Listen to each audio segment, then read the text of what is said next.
Hey y'all, it's Cindy Cobb from the Round of Town in the South, and I'm so excited to be here on this beautiful Tuesday in downtown Jackson, Mississippi.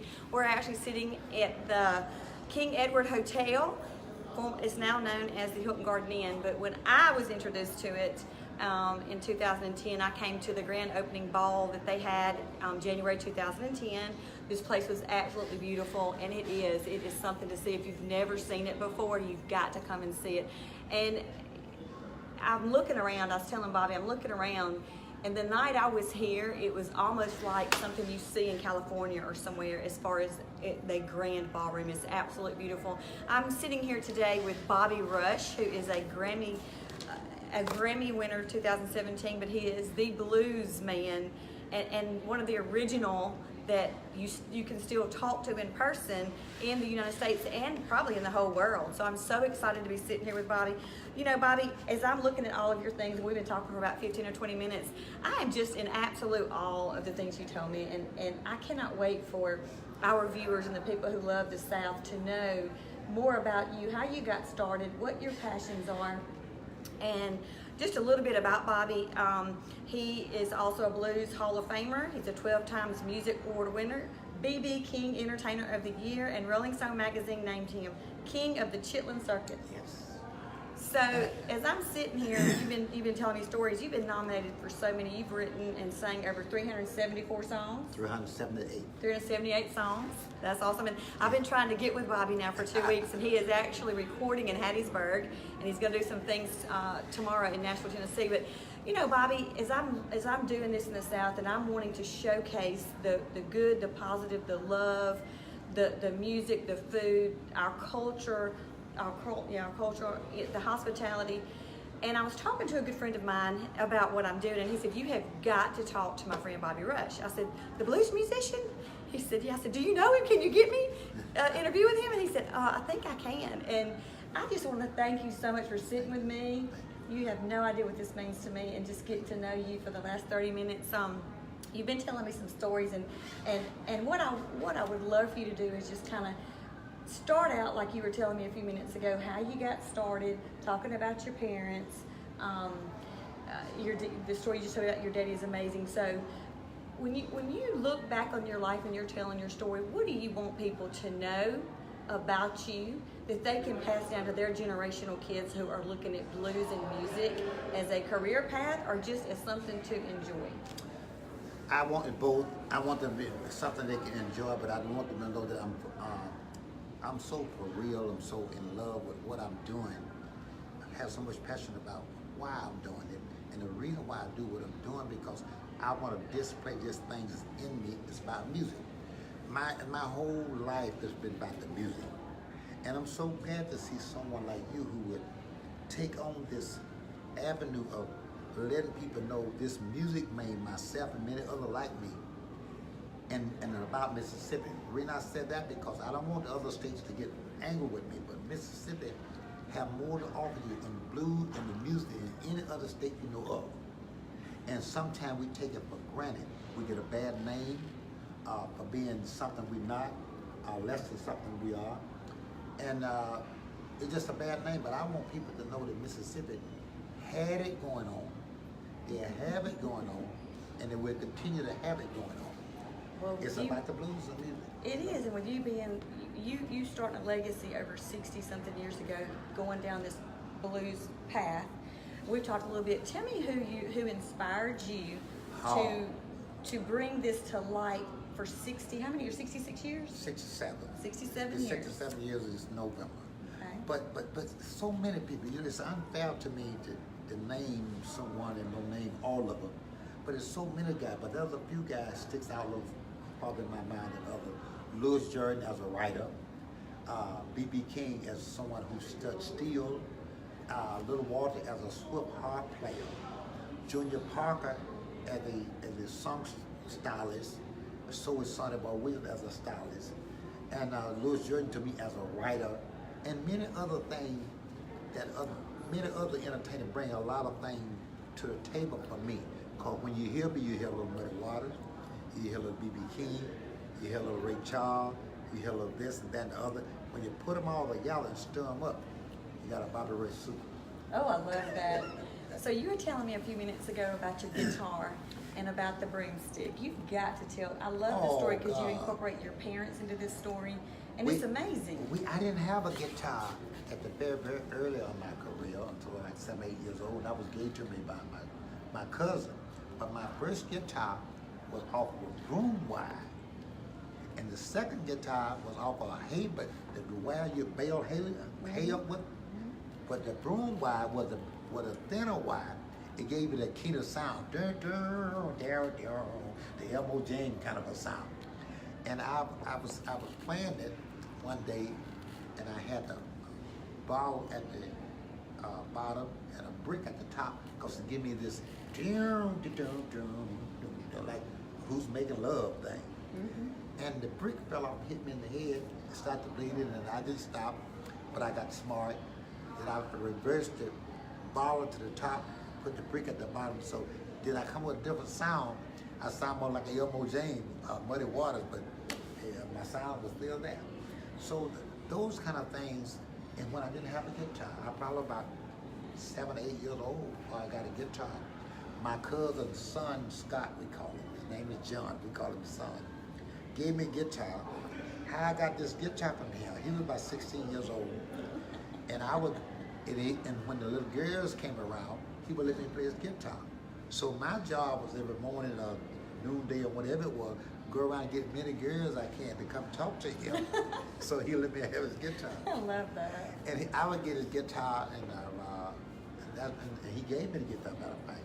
And when he gave me the guitar, I hid it in the loft because my daddy was a pastor of the church and a preacher. So I hid the old guitar, and the neck blew on it. Oh, had it, but I would get it put in a horse trough, and it would straighten back out. So my daddy got it one day. He said, "Boy, bring that guitar here." I didn't know my dad. I didn't know my dad knew I had a guitar. Of course, your parents know everything. Of course they do. Yeah. He said, "Let me show you how to play this guitar, boy." He tuned it up. I didn't know he could play. I know he played a little harmonica, but I didn't know he did the guitar. And he tuned it up. He said, "Let me sing a song I used to sing to a little girl when I was a little older than you." Oh, man, I got interested in that. I came and sat between his legs. I said, "You can play it?" He said, "Yeah, let me sing this song for you." I thought he gonna sing "Glory, Glory, Hallelujah" when I laid my burden down. Gospel, because my dad's a pastor of the church and a preacher. But he said, "Me and my gal went to Chankapin, hun. She fell down and I saw something." I said, "Wow, sing it again, Dad." Now what I wanted him to do, sing the next verse, because I figured if she fell down and he saw something, the next verse going to explain to me what he saw. So I was waiting on the next verse. So he said, "Me and my gal went to Chankapin, hun." My mother said,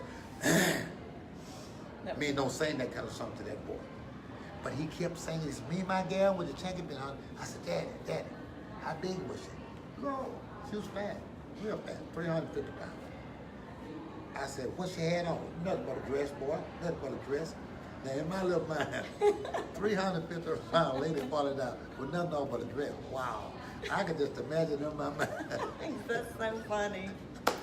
And that's what, so I started writing like that, you know? That's how you got your storytelling. That's how my story got. Wow. Yeah, that's a story. My daddy never told me what he saw. He just told me she fell down, he saw something. Well, it's an imagination. Yeah. Everybody who would hear that, they might have a different Yeah, thought yeah, of what it yeah. could be. And that's what I love about your storytelling and your music. Yeah. I've been listening to it for a couple of weeks now since I talked to Andre, who actually is introduced us, kind of over the Thanks, phone. Andre.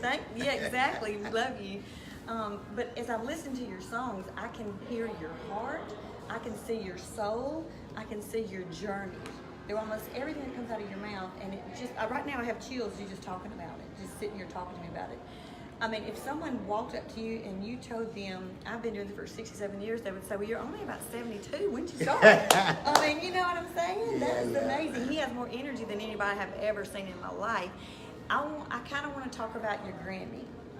I mean, I think, if I'm not mistaken, you have been nominated over 46 times.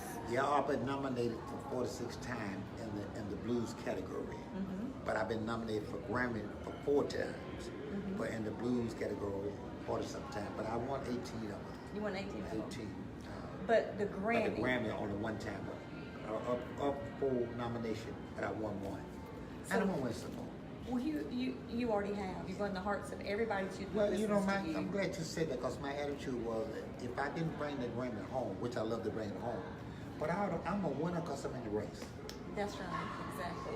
And you're a winner because you actually, your music has changed lives. Yes. Whether you realize it or not, the things that we say and do impact other people. And your music has impacted a lot of people throughout your whole entire career, and it still is. So I want to know what it felt like to hear Bobby Rush. You have won the 2017 Grammy Music I Award. pinched myself about 30 times. And that new Bobby Rush, they call it.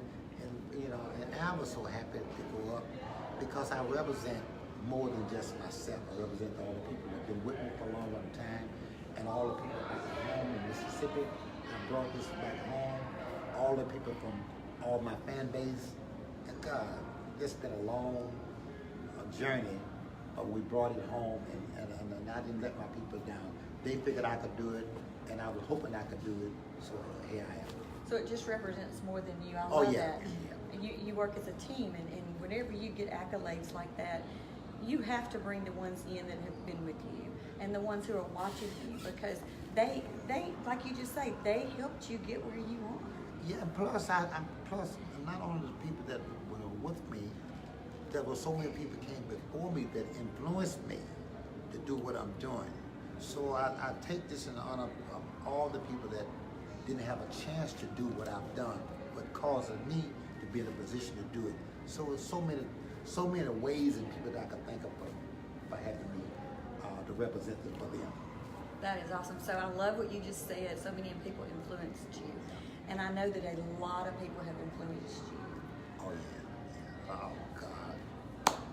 Give us a story about at least one or two throughout your journey that you can think of that always brings a smile to you. You know, if somebody asked you today who helped you get where you were, who is a couple of your influencers? I tell you, I was on the show with Chuck Berry, myself, James Brown, something South Carolina. I think it was 1958, 59 or something like that.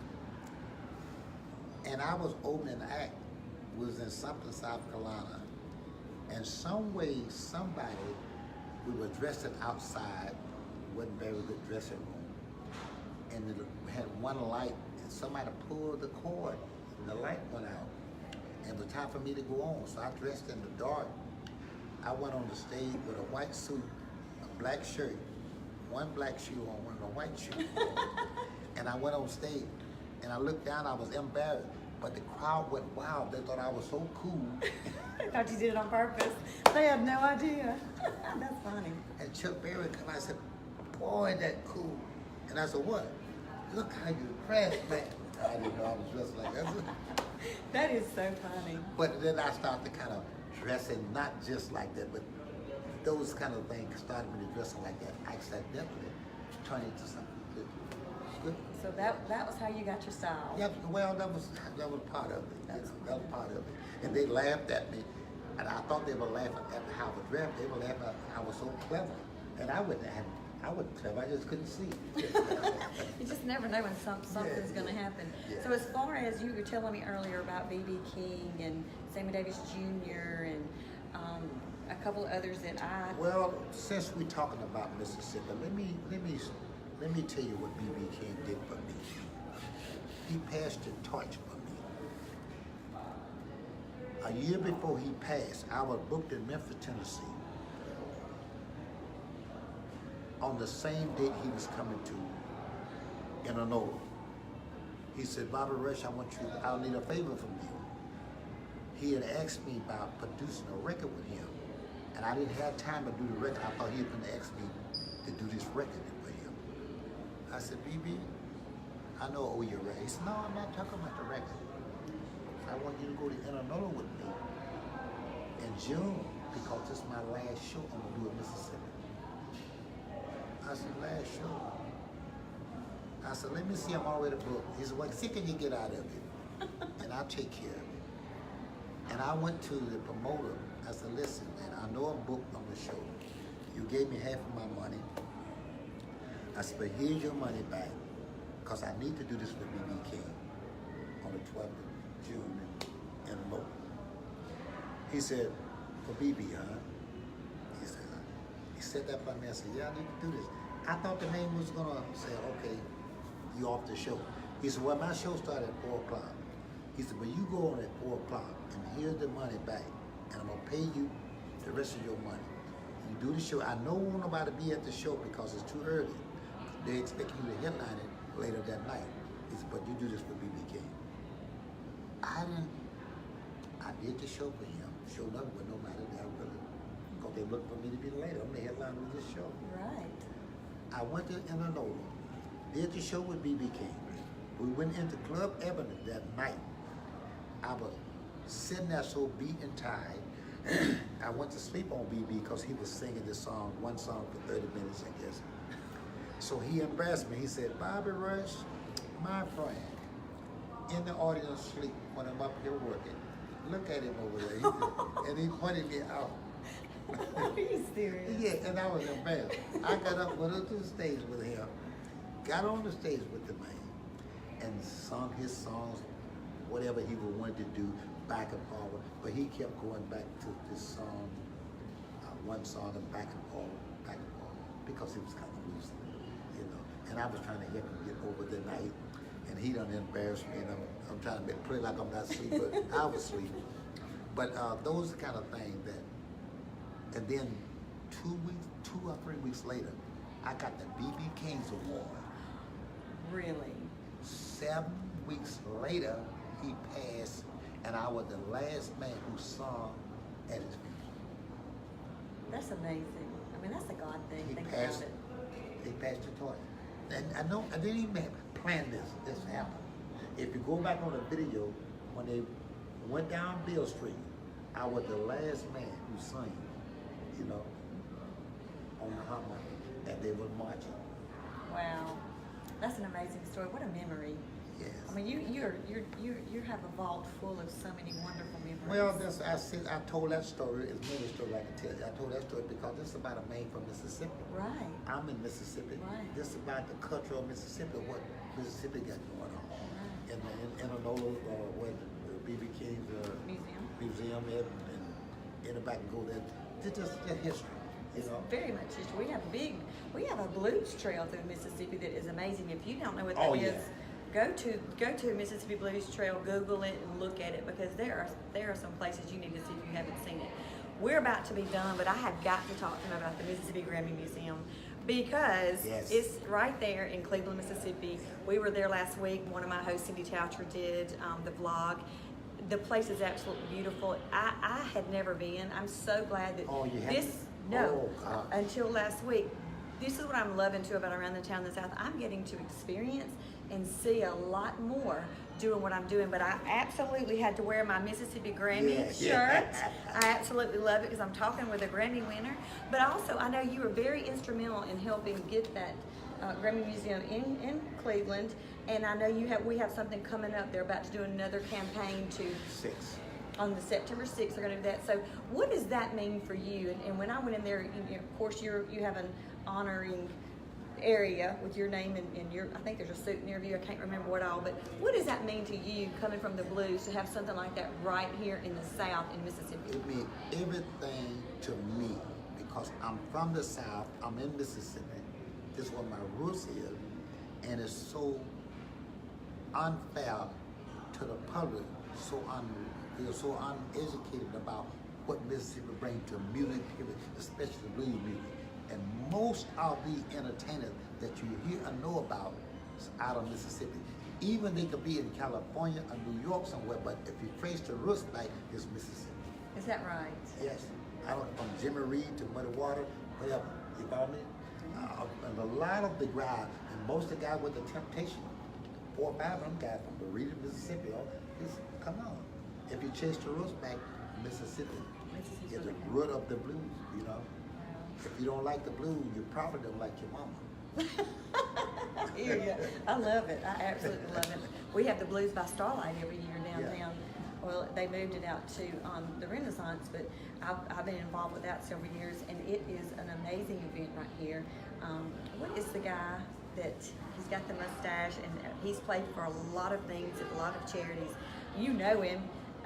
He plays over at F. John's Corner. So he's kind of Jesse Robinson. Jesse Robinson.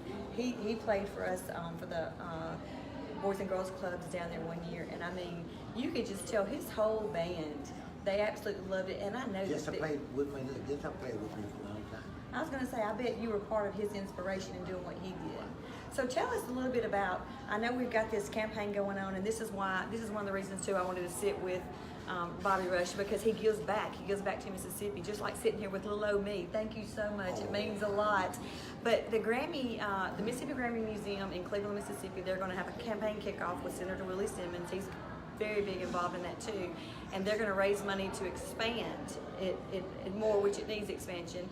You guys, this campaign is going to make a big difference. And Willie Simmons does do so much for the blues and people who sing the blues and who support the blues.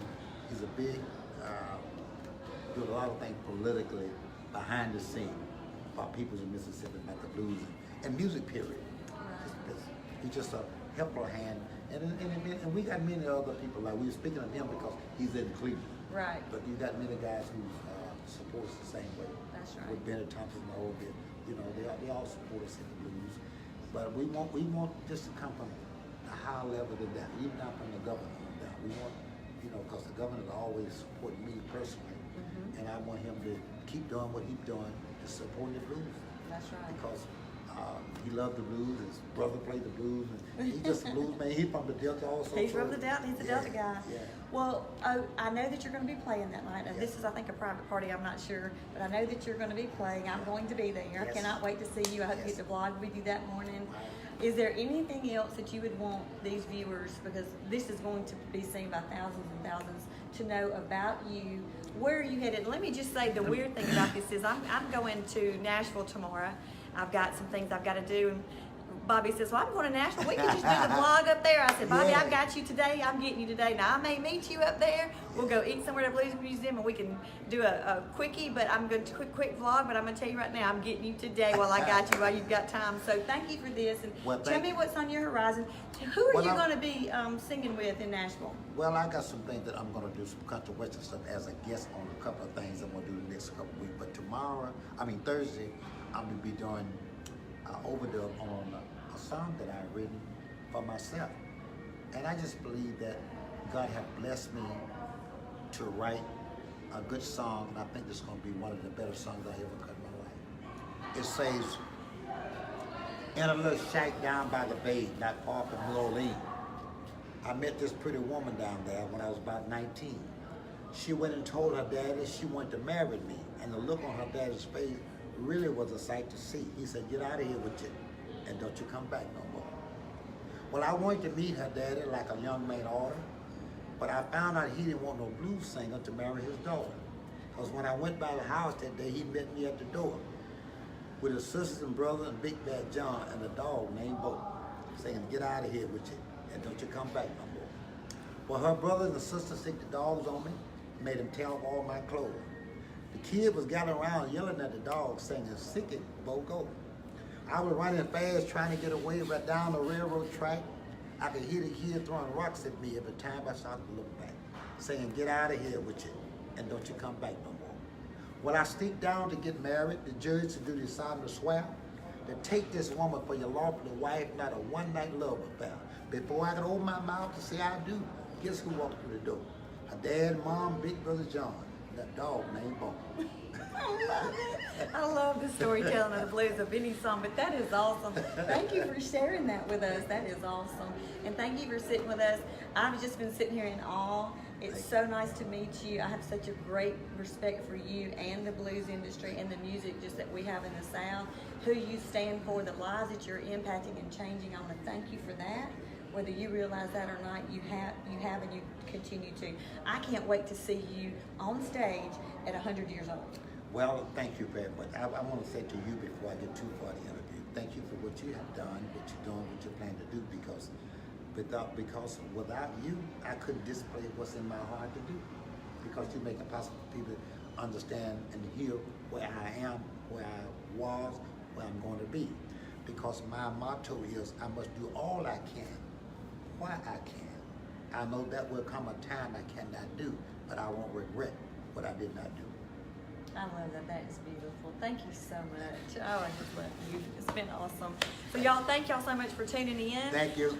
It's been a great vlog. I absolutely love this. I love learning, and thank you so much. I know that y'all learned a lot too. We could not be here without our sponsors. I have to say thank you to our sponsors, Burgers and Blues. Yes. Ridgeland, Mississippi. Yes. Stephen and his crew down there. They're in Ridgeland, Mississippi. Y'all, he's catering. Good stuff. But when you walk in there, that's the first thing you hear is some blues music, That's and right. it is a great They place. always play the blues. They're starting up their music on the patio. I think in the next couple of weeks I'll put that information on there. But if you just want to go in and have some great lunch or have him cater any kind of catering event for you, call Stephen at Burgers and Blues, Ridgeland, Mississippi. Thank you, Stephen. Also to Calistoga Wine and Spirits. Of course, with music goes with food and goes with some good cocktails. Thank you so much, Sean at Calistoga in Ridgeland, Mississippi on Highland Colony. Y'all popped in the other day. You just got to pop in and hear one of his stories. He's like, Oh, yeah. I stayed there for 30 minutes. Finally, I said, I've got to go, Sean. Quit telling me stories I want to say. So the guys there are awesome. They'll take care of you. And also Mississippi Party Bus. I don't know if y'all have heard of the Mississippi Party Bus, but this couple, her name is Rachel. She is amazing. Do you know Rachel? She's partnered with us on several things with the Heatherland, but when I saw what she does and how she's giving back, and listen, if you have up to 40 people, she'll take you anywhere in Mississippi you want to go, and the rates are amazing.